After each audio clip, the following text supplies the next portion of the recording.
ये सदन चर्चा के लिए है, शांतिपूर्ण चर्चा के लिए, संयमित चर्चा के लिए, तर्कपूर्ण चर्चा के लिए।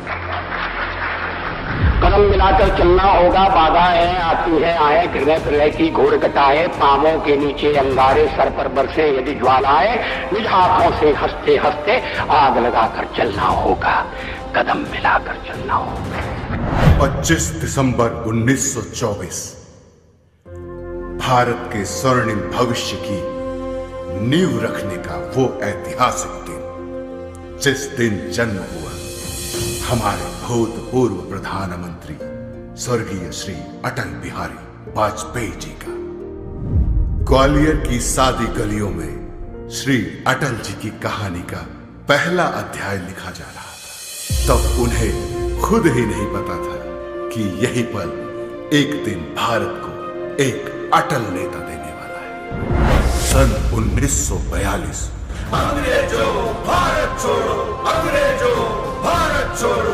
17 साल की उम्र में अंग्रेजों भारत छोड़ो आंदोलन का हिस्सा बनते हुए अटल जी अंग्रेजों की गिरफ्त में आ जाते हैं।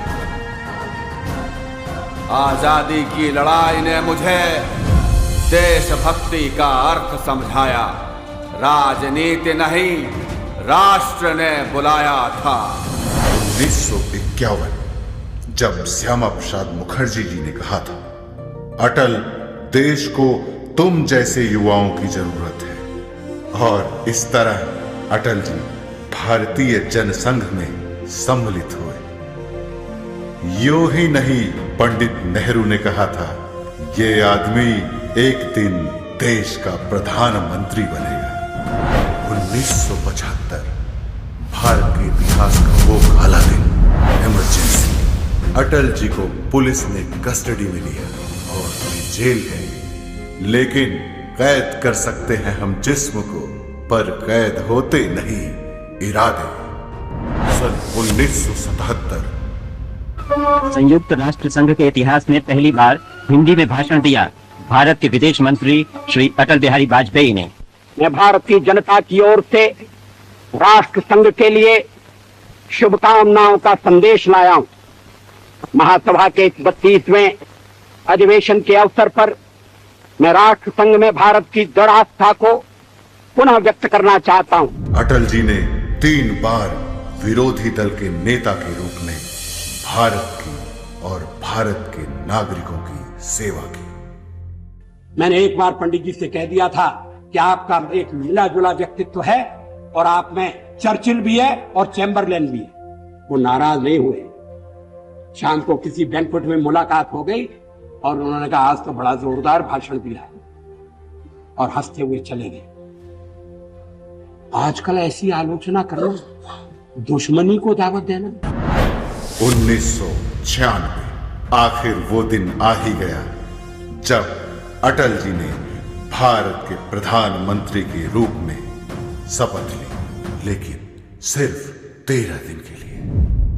सत्ता का खेल तो चलेगा, सरकारें आएंगी जाएंगी, पार्टियां बनेगी बिगड़ेंगी, मगर ये देश रहना चाहिए। इस देश का लोकतंत्र में रहना चाहिए।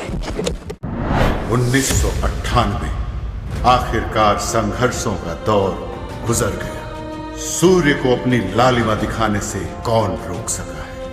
अटल जी पुनः भारत के प्रधानमंत्री बने और 1998 से 2004 तक के अपने कार्यकाल में उन्होंने कई ऐतिहासिक कदम उठाए। पोखरण परमाणु परीक्षण 1998, लाहौर बस यात्रा 1999, कारगिल युद्ध लीडरशिप 1999, गोल्डन क्वाड्रिलेटरल प्रोजेक्ट, सर्व शिक्षा अभियान, टेलीकॉम रिवॉल्यूशन। और इस तरह अटल जी ने आधुनिक इंडिया का निर्माण किया। 2018 वो क्षण जब हमारे भारत देश ने हमारे सबसे प्रिय प्रधानमंत्री श्री अटल बिहारी वाजपेयी जी को हमेशा हमेशा के लिए खो दिया। चारों तरफ शोक का माहौल था। ऐसा प्रतीत हो रहा था जैसे मानो समय ही थम गया हो। मैं जी भर किया मैं मन से मरूं, लौट कर आऊंगा पूछते क्यों डरूं। तू दबे पांव चोरी छिपे से ना, सामने वार कर फिर मुझे आजमा। मौत से बेखबर जिंदगी का सफर, शाम हर पुरमई रात बंसी का स्वर। बात ऐसी नहीं कि कोई गम ही नहीं, बात ऐसी नहीं कोई गम ही नहीं। दर्द अपने पराये कुछ कम भी नहीं। प्यार इतना परायों से मुझको मिला, ना अपनों से बाकी है कोई गिला। हर चुनौती से दो हाथ मैंने किए, आधियों में जलाए हैं कुश्ते दिए। Atal Bihari Vajpayee, the voice of India, the poet of politics and the heart of the nation.